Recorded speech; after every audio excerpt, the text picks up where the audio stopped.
ouvindo a gente. Tudo bem?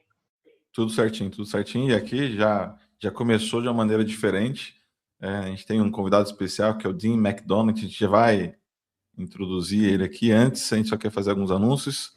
A gente está também no YouTube. Vou colocar aqui no rodapé.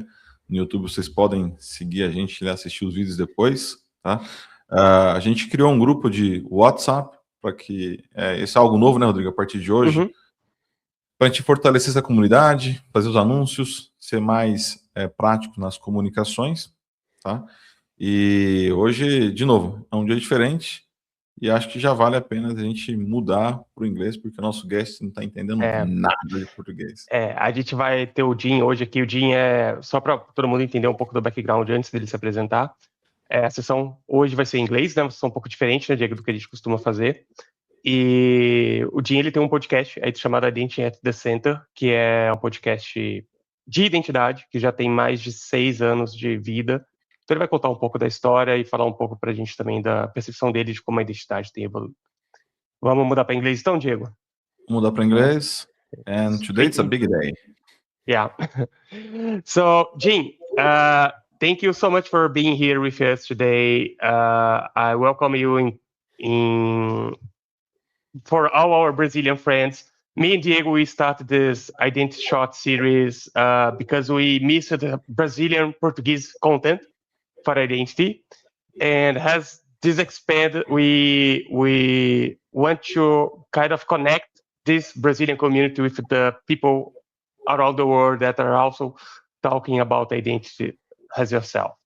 So again, thank you so much for being here with us. And I would like you to introduce yourself. Tell us where you live, what are your hobbies, what you do. Tell us a little bit of the story around Identity at the Center podcast. Yeah, sure. And first off, I'd like to thank you guys so much for having me and inviting me to your community to talk a little bit about identity. I've been working with folks from Brazil for many years, actually. So shout out to my friend Domingo Criado. He's out there in Sao Paulo, and he and I have worked on identity projects for many years, and I still see him at conferences quite often. So hopefully we'll see him again soon. I will definitely tell him about your podcast and getting the word out.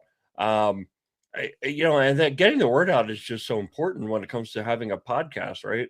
Like we started Identity at the Center, and the first 50 episodes, maybe it was very light listenership.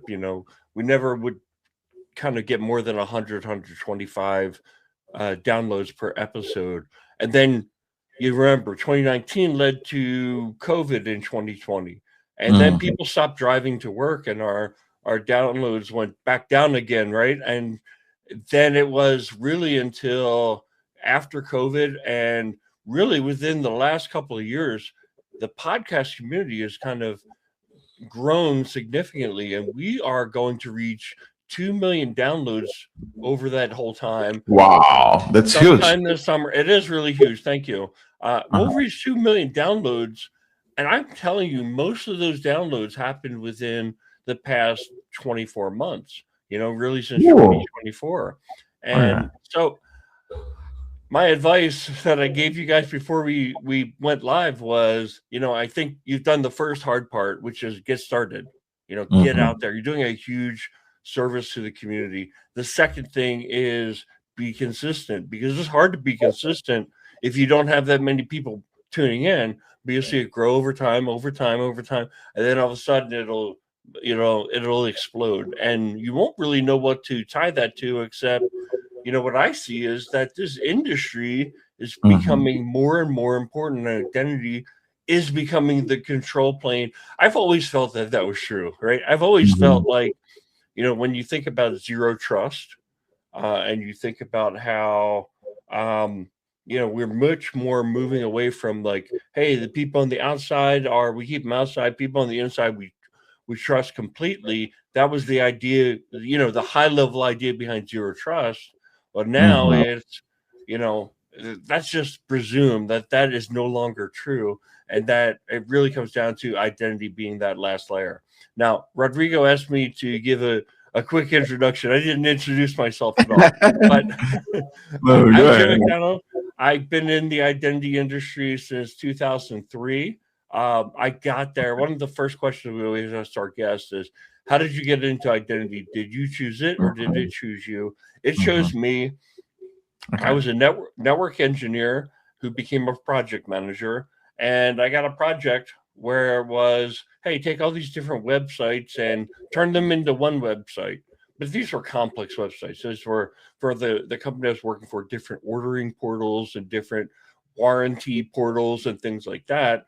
And we had a lot of overlap of human beings between these websites, and we had to find some way to have one common customer experience. Well, what I realized pretty quickly was that we needed to have one identity per person. We had to see Diego and Rodrigo as individuals that was the same individual, whichever website you were using. And so that was my entree into identity. I always loved that customer side. But obviously, I don't think you can stay in this space for 20 years without getting sucked into the internal side of things. So, I was like I said, a network engineer. So I was already doing identity, but I was doing things in the bad ways, right? I was keeping password files and keeping passwords in spreadsheets and things like that. And I didn't know any better, right? I didn't know any better. And this was not the day and age, right? This was late 90s, early 2000s. And we didn't have all the tools and things. And we didn't realize that we were under attack. And it's not as true as it is today. It's like you can't be on the internet today without getting scanned constantly and constantly being under attack. So you have to design your processes around that reality. And that wasn't the reality back then.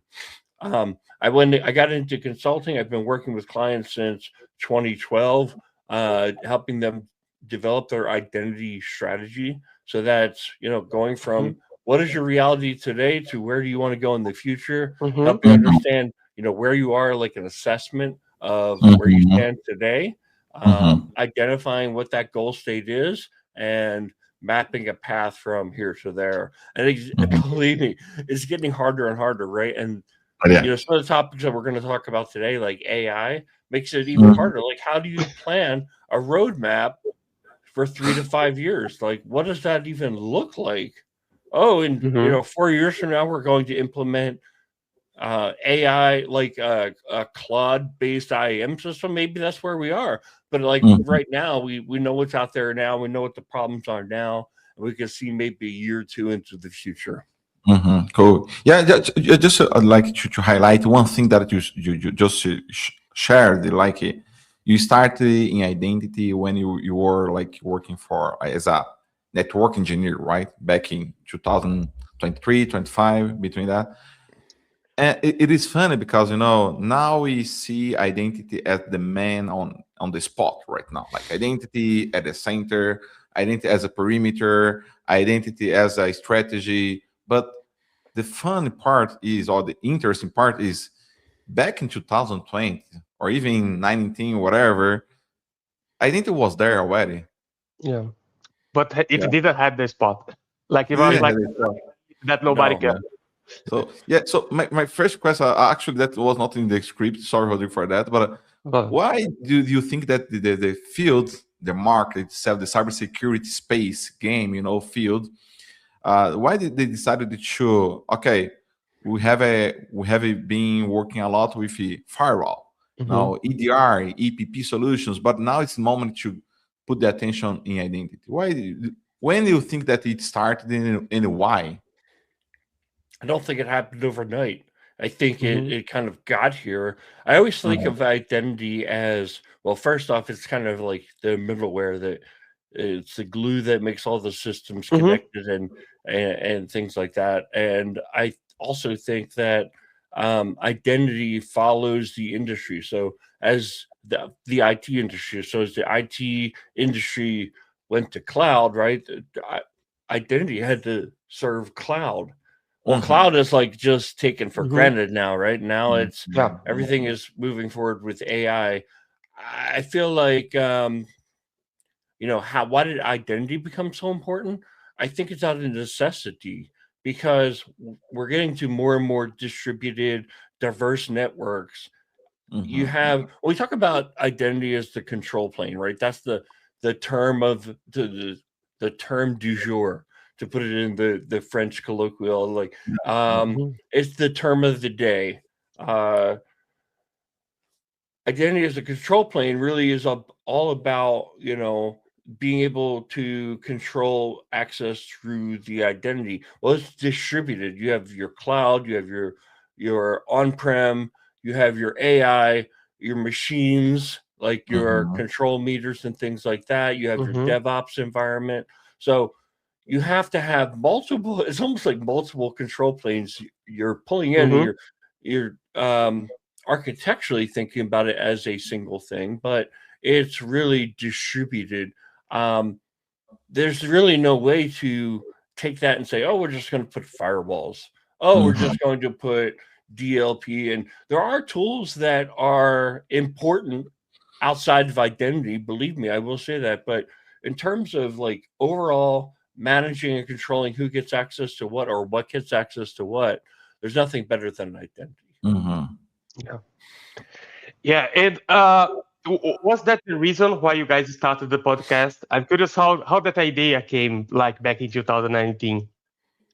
I think our thinking behind starting the podcast was Jeff and I were having all these interesting conversations. So Jeff and I were both working on the same projects with the same clients, and obviously in our private conversations we were having about the clients, but to get client names out, like these were great conversations. We would go to conferences, and these are the kind of conversations that were happening amongst people who were really in the industry. And Jeff loves to tinker with things, right? And he said, why don't we start a podcast? And he said it a couple of times, and I finally said, fine, we'll start a podcast. We started that podcast in 2019 in July, and we put out an episode every week afterwards.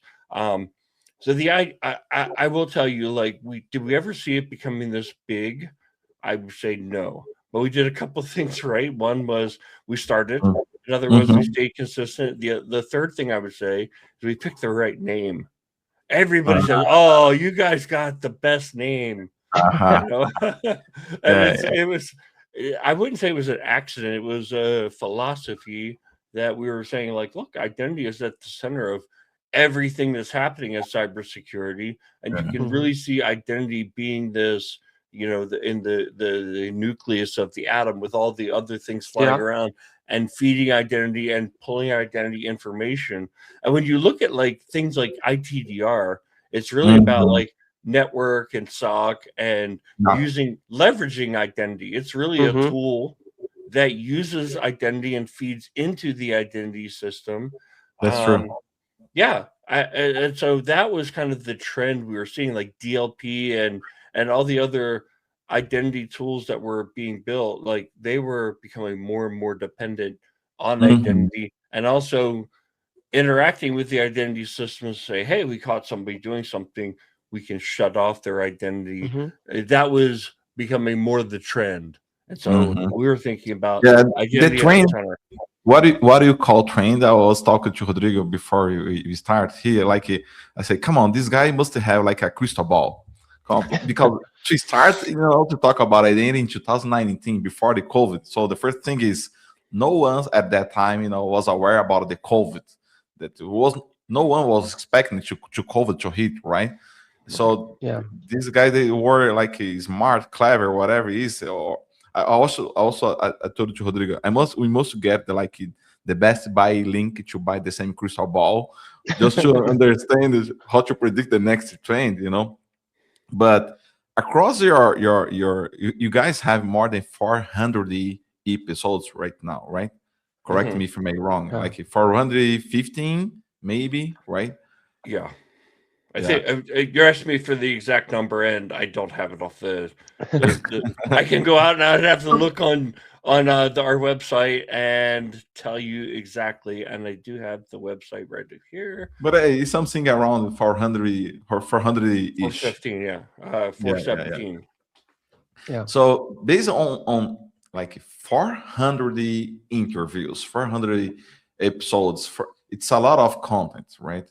How you guys, how you guys see how has the identity evolved since 2019, to fast forward to 2026? How you guys see the trends coming, going out, between this big window of 7 years?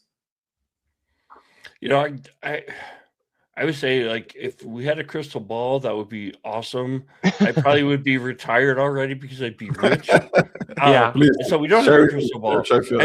I think that is one of the keys, right? We are just curious, and Jeff and I also know our limitations, right? We don't have all the answers, but we want to find out, and we know the people who are, coming up with the answers, right? And so our goal is constantly like, hey, let's have a Rodrigo or a Diego on our call who knows something that we don't know, and we'll talk about that topic. And the evolution has been natural, guys. I mean, a lot of times we'll have the same people coming on, like, for example, Andrew Shikiar from the Fido Alliance. He's been on the show, I think, 10 times. And if you go back to his early episodes, right, he's just starting to talk about passkeys. Well, now passkeys is I won't call it done, but it's standard, right? Everybody knows about passkeys. Now he's talking about where's it going next, and it's about this identity, validation. So that's kind of the next phase. So you already start thinking about that. I'm telling you, if you listen to an episode 5 years in the future, that'll be the thing that's already been done, and he'll be talking about the next thing. So it's really been a matter of having great guests. And also, one thing that you guys probably know from having a podcast now is, like, sometimes you just put the question out there and let your guest go with it, run with it, ask open-ended questions, and then sit back and listen. And that's what Jeff and I do. And we've gotten better at it over time, right? I mean, it's all about getting better. Yeah, that's true. And one thing that say, like, pesky back a couple years ago was like just an idea, and now it's popular. I remember, like, last year or 2 years ago, I was signing to my PlayStation, and the PlayStation Network asked me to create a pesky.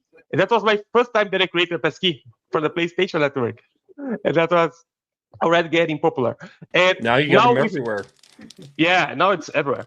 And now with AI. So AI is the next big wave. As you said, we cannot predict how it's going to be in 5 years. But do you see that will change fundamentally the way that we manage identities, or this non-human identity? Because this is becoming also a big trend. Like, our customer conversations that I had this week, we had a discussion about non-human identity. So I'm seeing more people worried about that, how you do the governance, how these things authenticate. How are you seeing that? Yeah, I mean, it's definitely going to change how we manage identity in the future. I think probably the most important factor is scale. And what I mean by that, so when I first started in identity and my early, we interact with auditors a lot in this industry, right? And the auditor mentality is like, okay, if I was doing this on paper and pencil, how would it go? And so your computer records have to be able to reflect paper and pencil. And I think at some level that will always be the case. But what is also happening is, what has happened is that the scale has grown too big for that kind of mindset. It's already getting too big. What's coming is that non-human identities will outnumber human identities, whatever, 100 to 1. By far. By far, right? So the amount of data that we're crunching, and it won't be a system by system, that all that log data will be coming centrally. So it becomes harder and harder. I think as professionals, one thing we can't get too far away from is you always have to be able to go back and trace back what happened and prove the access that happened was from this person, the decisions that led up to that person or that thing having access, you can trace that from an accountability perspective. So we can't never get too far away from that. And that's been always one of my challenges with, and believe me, I'm trying to solve these things in my head as well, is where are we going from an AI perspective? Do we let the AI, the large language model, actually make decisions for who gets access to what? If we do allow that, what is the LLM basing that decision on, right? And can we then create a record of that? And so that's, I think, the way we need to think about it. But I think the scale is definitely going to change the game. I think you hear all this talk about AI replacing all the white collar jobs, right? Yeah. And I think oftentimes you can see like, oh wow, the way I do things now, the AI can do a lot of those things. So maybe I'm at risk. I think as individuals, though, we need to think about it. You have to be optimists, because almost everything I do today, or everything I did 20 years ago, probably has been automated, a lot of it. And AI is not just a continuation of like this incremental progress. It is a total revolution. Yeah. But I think we have to stay optimistic anyway, right? We have two choices: be optimist or pessimist. I choose optimist. I choose to take the AI tools and say, how can it make me more productive? I think if you have that mindset, maybe AI will replace all the jobs, but you'll be one of the last ones to be replaced. And that's all we can hope for. Hey, if everybody gets replaced by AI, well, I'll be, I guess, sitting on the beach and drinking a cocktail in the middle of the day. I don't know. Or some caipirinhas in Brazil style, In Brazil, we drink caipirinhas. It's not margaritas, but What I'd like to do is come and visit you guys. So Jeff and I will come to Brazil. Our Portuguese probably won't be much better than it is now, but I hear you have good identity conferences there, so we'd love to be there and visit. Yeah, we just had one this week, right, Diego? The IAM Tech Day. It's what they call it. It's one of the largest, I think it's the largest, right, identity conference in Brazil. We also have other cybersecurity events that we'll be hosting along the year. Go ahead. I just got one. It's not a question actually, but it can become a question actually. But I don't know you, Jane, but the way I see the access term or the access concept that we are usually to get like 20 years ago, like back in 2000, and like you said, we started to automate some things, some scripts, some bots, and now with AI, maybe we can, or probably we can see a new version of the access concept, right? Because the way that the AI, the agents, the LLM, they access, they produce data, the way that they interact with each other is something that we never seen before, right? So in my mind, and also just a quick question, like, do you think that the term access can be changed for the next months, years, based on the new way that the AI is inputting in the systems, interacting with the humans? So how you see the access, concept for the next years as a trend? Yeah, you're making a great point. And I think scale is the biggest issue, because I think a lot of the concepts of AI access, we're really talking about agents and what access they use to interact with either, like websites, APIs, or interact with other agents, right? So what accounts do they have and what access does it have? And if we only had one agent, we just had to issue one credential and it could only do one thing, well, it's not that hard.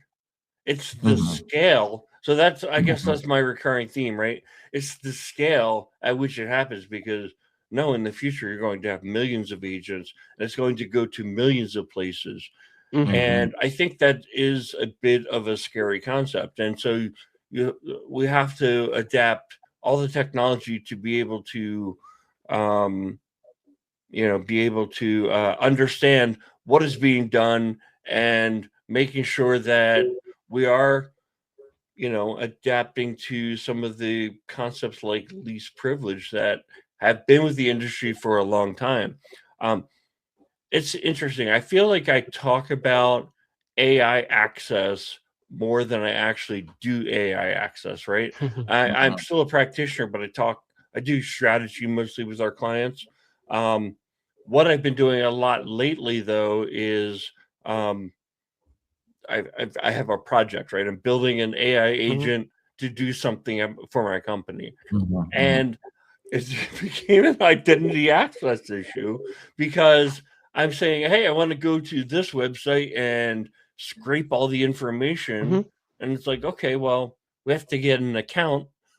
We have to get an identity for the agent that can go and has the permission, right?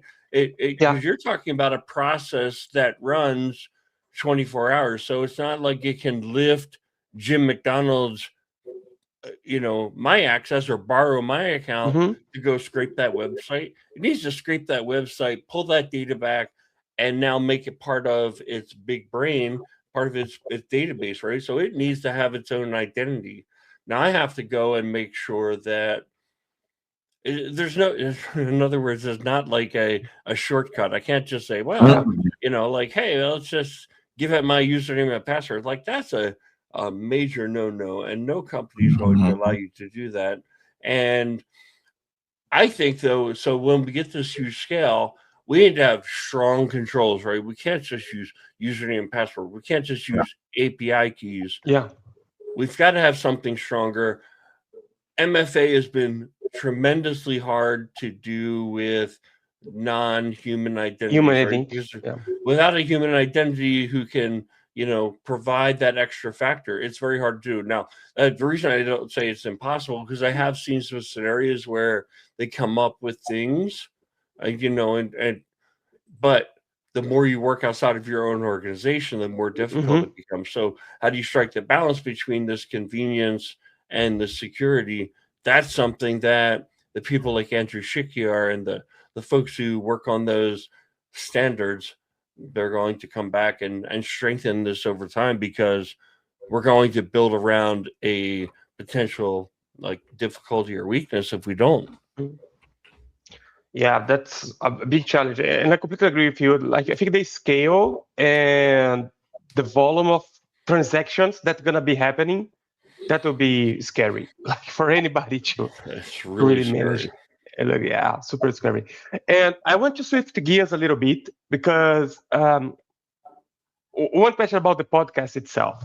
So can you kind of name one of the moments in the podcast, in the 400 episodes, that really changed your perception on where things are going, or some of the guests that you guys had that shared one new perspective that really make you? Yeah. So one of my favorite episodes of all time was this one where I said to Jeff, hey, everybody's calling what we do now digital identity. We've always been calling it identity and access management, right? So this was, I wish I had an episode number off the top of my head. I think it was early 200s. And I said, what is the difference? And neither one of us had a really sharp, concise answer. But it's like, but now what we're doing, we're changing the name of it. Like, people stop calling it identity and access management. It sounds like almost like a very old term now, because now people are saying identity security. That's starting to replace identity or digital identity, which replaced identity and access management. And you'll still hear identity access management, so etc. I said, why can't we get a straight answer for this? Well, let's go to some of the smartest people in the industry and ask them that question. And our episodes, we only like to have like one or two guests at a time. If we have three guests, it's a lot of people talking over each other, and hey, I think our listeners accept that, but we always strive to have like really clean audio. So Mm-hmm. what I did was I said to everybody, please record your answer. What's the difference between digital identity and access management? Record your answer for 2 minutes and we'll play it. So our episode became, we played those clips and then we reacted to it. Like, you ever see those reaction videos where someone's listening to a song for the first time and then they Uh-huh. pause it and then they say, oh, wow, that was really cool how they did this or that. And we did that as an episode. And I will tell you this, I think we had 5 people. 4 of them were what I call identirati. So I don't know if you know that term, but identirati means somebody who is like in the identity space, like that's all they do, and they speak at the conferences and stuff and have kind of become well known. So we had 4 identirati and then 1 person who is what I call like an identity practitioner. Identirati are practitioners too, but so all 5 had different answers. And the way they were looking at it was, okay, is digital identity mostly digital identity the umbrella or under the umbrella of the other, right? So it's like identity access management part of digital identity, or is digital identity part of identity and access management? My personal feeling was that it was digital identity was the big space. It included things like decentralized identity, it included things like machine identity. So like it was like the big picture is customer IAM, etc., and employee. And identity access management was really around the enterprise management, but not everybody saw it that way, right? And so that was, I guess, the key takeaway from all of that. When we use terms, you really have to ask the person, please define that simple term. Like if they throw the word roles out there, like, what do you mean roles? When they say customer identity access management, what do you mean customer? Who are the customers, right? And this is a big one for us was, what is digital identity? What do you mean digital identity? Why are you saying that versus identity access management? And when you peel that back, that's where you start getting like into some of these really interesting conversations. It was not intentional, but you just finished your perspective connecting to my next question. It was not planned because you said, Rodrigo and I, we are trying to demystify, to clarify. One of the purpose actually of this episode, podcast, the show, whatever we should talk about it, right?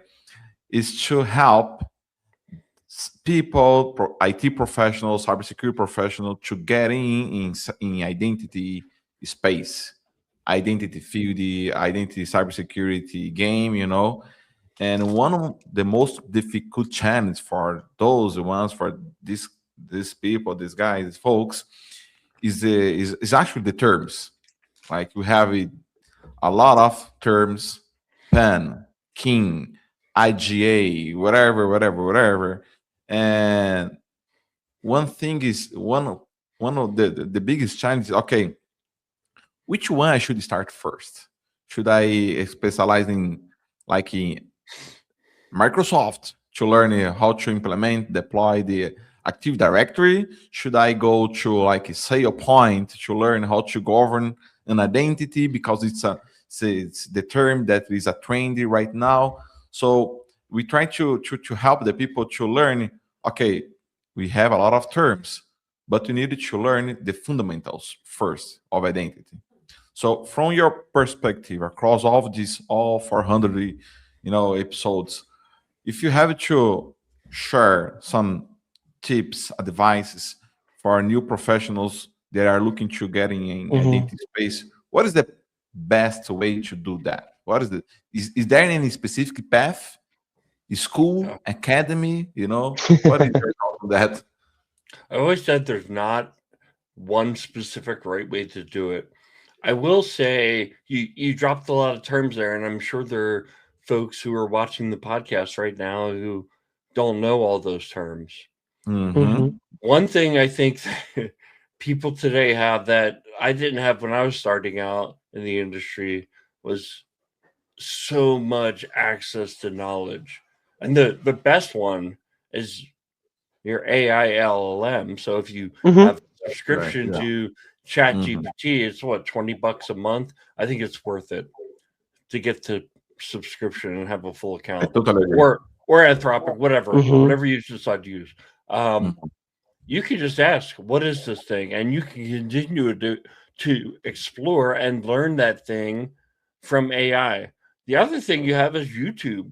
There's tons of content out there that you can learn things. So you have access to learn, but you got to remember everyone else has all that access too. So I always like the greatest thing ever would be like if you could go back 20 years and have all that technology that LLM and S, you'd be so much more advanced than everybody else, but that's not, that's not the realistic.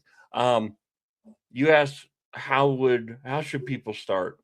I think the most important thing, as much as we have access to knowledge, is real world experience. So if you can get a job in IGA or in customer identity access management, and you're doing it during the day and you're researching to improve your skills and fill your gaps, like you find out, I don't know much about TCP/IP, I'm going to learn about TCP/IP.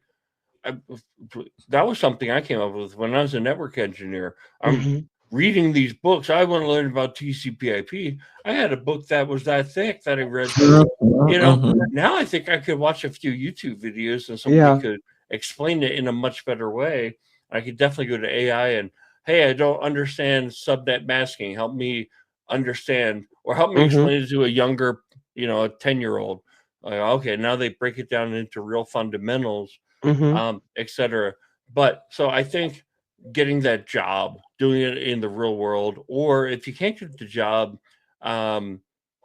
volunteer or do something so that you get some real world experience. My son is he's going to start his senior year as a cybersecurity college degree. Oh, that's he's cool. Like, it is very cool.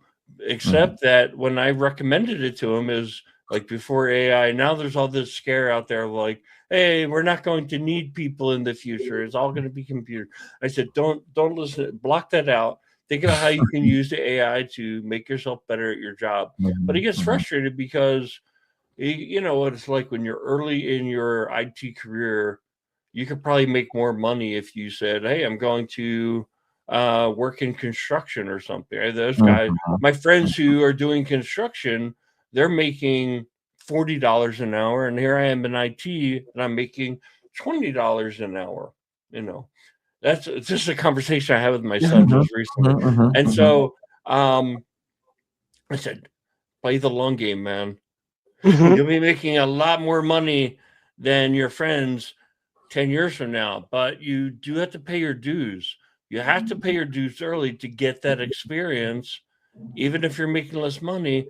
And then I think if you can get yourself into a company where you can start to get some experience where, like, I didn't know anything about that. So I worked for a company called Ingersoll Rand back in the day, when I went from network engineer to IM person.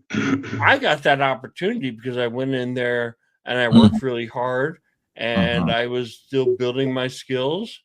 And then, hey, I ended up in IM, and now look at me now. Like, I do a podcast about IAM. My professional life revolves around IAM. Yeah. And I wouldn't have gotten that if I didn't take a chance working at a company and, like, say, hey, I'm going to leave this comfy position in network engineering, which I understand, and try this other thing, project management, which led to identity. So I think you've got to have some flexibility. I think if you're like, hey, I know exactly what I want to do, go do it. Don't let me hold you back. But if you're not exactly sure, be open-minded to try some different things and try to get that job where you can get real world experience. Yeah.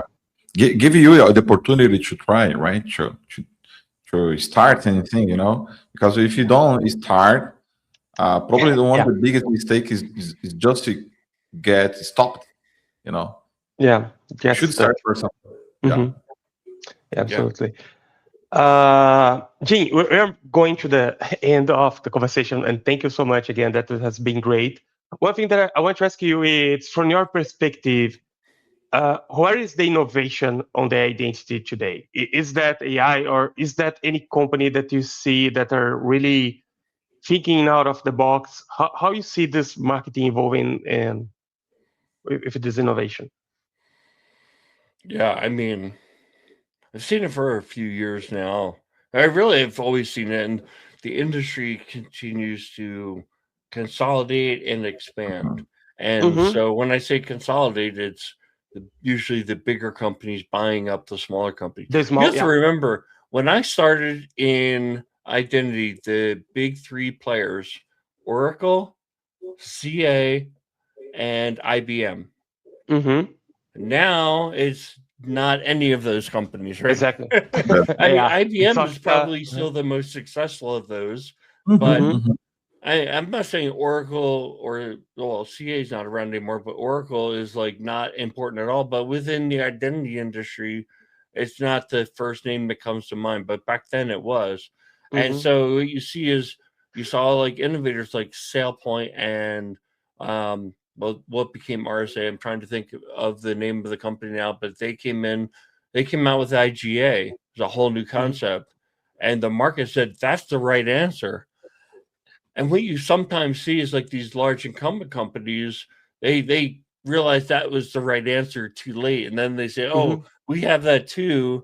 And their customers say, this isn't good. Eventually, they Mhm. decide to go with these upcomers. But then what happens is the up and comers become the big players, right? And then Yeah. the cycle repeats. And we're in that cycle now where you're starting to see a lot of the incumbent players get very big.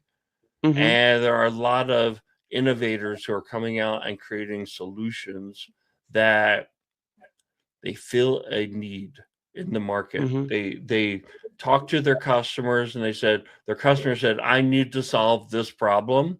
And they create a solution that's very specific to that. Mhm. Now in the US market, I would say the leaders like to have one solution. Like, give me just one bill, give me Mhm. one vendor who solves All the problems. Yeah. all the problems, right? Mhm. And outside the US, I don't think that's as much true.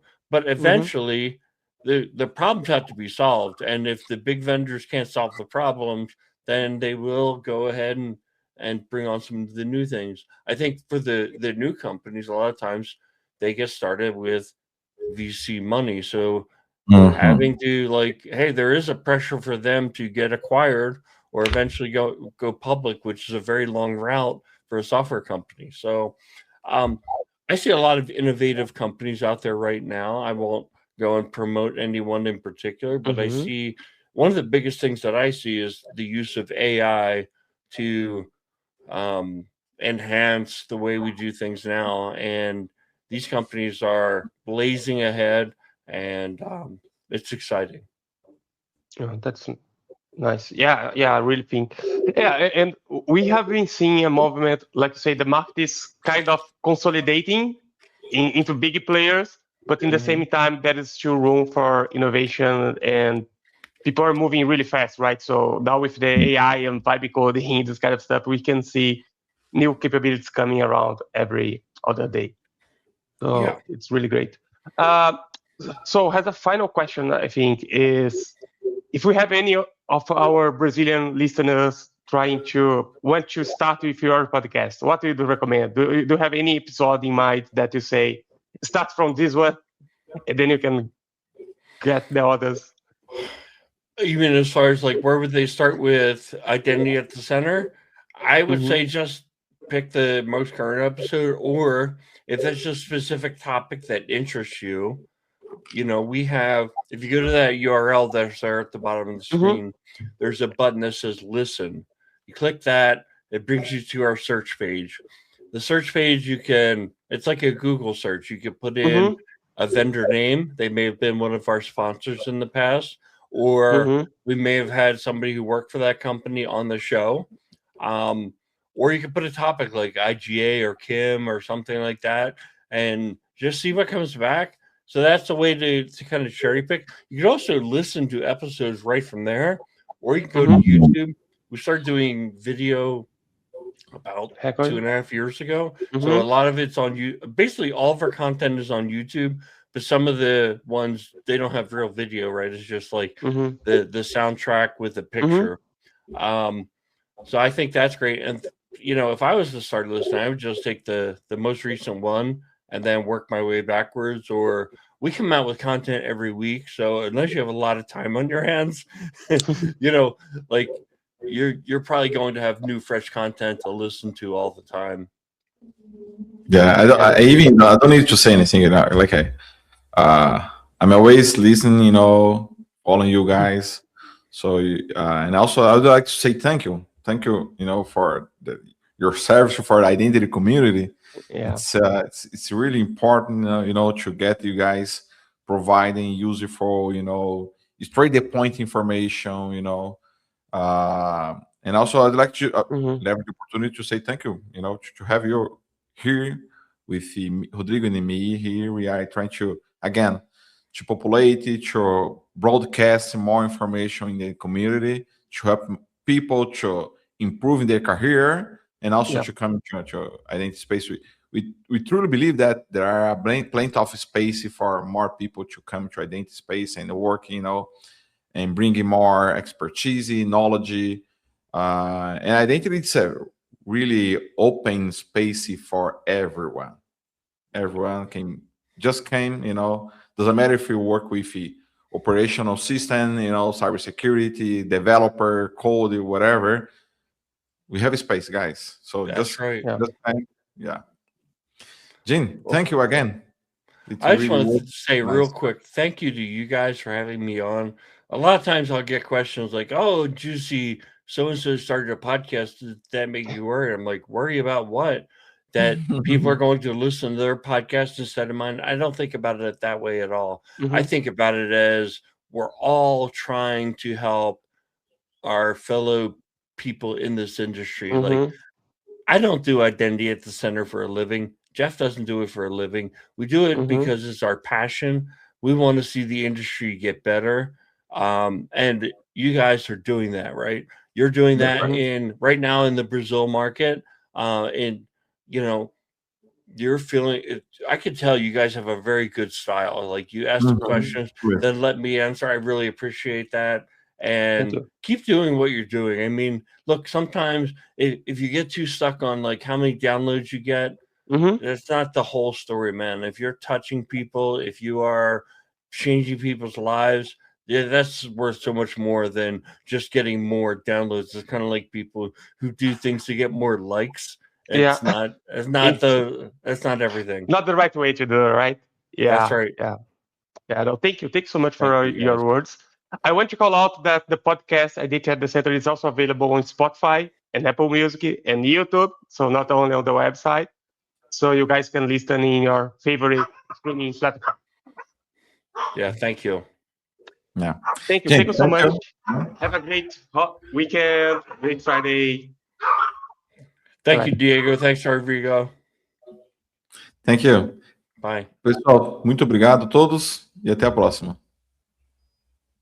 Bye bye.